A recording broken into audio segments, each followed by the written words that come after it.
今次一連兩集嚟到啟德新區，睇一個喺區內 No.1 大嘅屋苑同埋 No.1 大嘅會所，就係由嘉華國際發展嘅啟德海灣。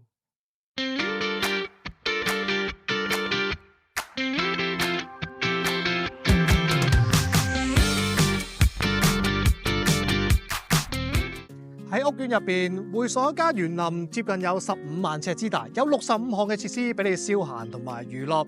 而呢個屋苑有10萬棵嘅灌木，花花草草、四季園林，俾晒你綠化，非常之優。而喺我身後邊就係其中一個宴會廳，可以俾你開下 party、招呼朋友，甚至乎 BBQ 都得噶。我哋進入一個6層高嘅會所，Go！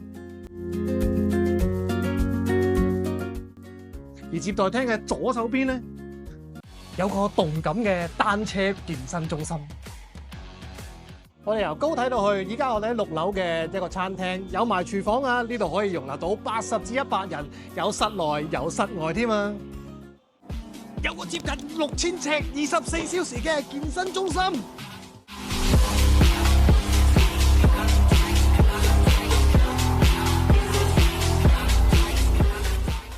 呢度有3個泳池，我哋身後嘅話係長達50米嘅室外泳池。啱啱嗰個就係50米嘅室外，而呢度咧會有個25米嘅室外同埋25米嘅室內恆溫泳池噶，3個泳池俾你慢慢玩啊！而游完水呢度有桑拿俾你消除下疲勞，呢度固之然有更衣室同埋廁所啦。